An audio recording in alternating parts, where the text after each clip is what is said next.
Good evening, YouTube. So, got unloaded. It was about, I don't know, 2 o'clock this morning or so, maybe a little bit after. There at Temple, Texas. And unfortunately, there ended up being cases left on the truck. There were, I don't know, something like 26 cases of product that they claimed wasn't, that second receiver claimed wasn't on the bills.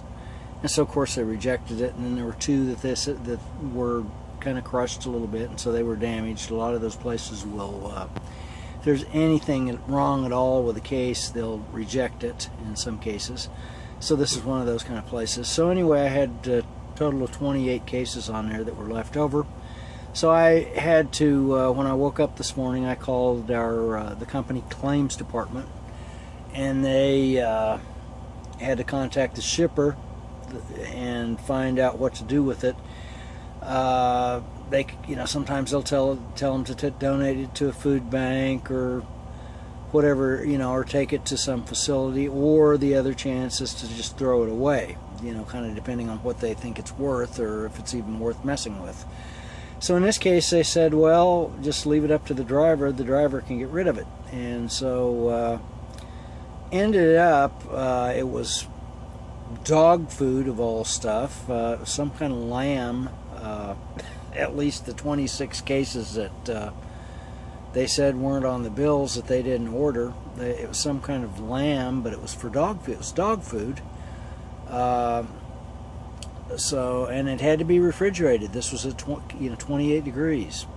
So it's dog food that had to be refrigerated, which is kind of weird. I didn't even realize that this kind of dog food existed.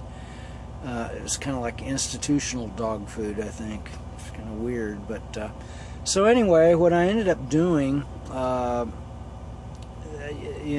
had to go to Austin to pick up the next load, and so there's this place that does trailer washouts. They sell propane, and they also, among other things, they do, I think they do some mechanical work, and they also do trailer washouts. And so the guy there, one of the people there, took the cases, and he said he had a dog, and he would be able to take the stuff, and so I was able to get rid of them, and he washed took them out of there and washed the truck, and or washed the trailer out rather, and then I was able to go on over to the place where I picked dropped and hooked the next load, and was on my merry way. So I've made it to Checotah, Oklahoma, and I'm on my way to Urbandale, Iowa. Urbandale is a pretty good sized suburb that probably, unless you're familiar with Iowa, you'd never know that it was, this is a pretty big place, in Iowa terms. So I forget, but it's the population's pretty good sized. But the reason you've never heard of it before is because it's a suburb of Des Moines. So, but in any case, this load goes there. It delivers on the 5th, so today was the 3rd. So it delivers on the 5th at 7 a.m. and I believe it's at 7 a.m. It's either 7 or 9 a.m. There in Urbandale. So I've got right now I'm right at about 500 miles from here at Checotah to up to the Des Moines area where the load goes. So should be able to make that tomorrow. But at this point, I'm kind of I've been so busy that I'm really bumping right up against my 70 hours at this point. When I stopped here, I had 12 minutes left. When I stopped here, there's a couple of truck stops here at Checotah, Oklahoma. There's a Flying J on one side, and then some other truck stop on the other side. And I didn't even bother trying to park in the Flying J because most Flying J's, including this one, they try to pack too much stuff in there when they designed them, and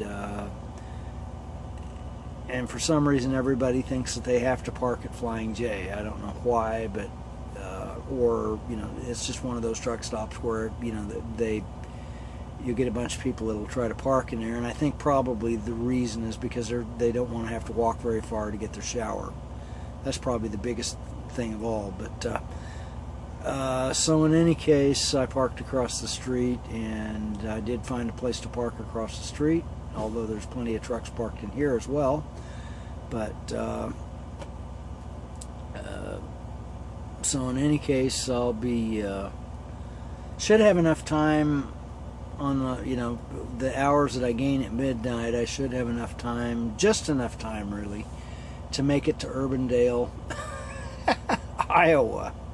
So just have to really kind of watch that, because as I say, I'm really bumping right up against the 70 hours. So in any case, from Checotah, Oklahoma, I'll catch you later.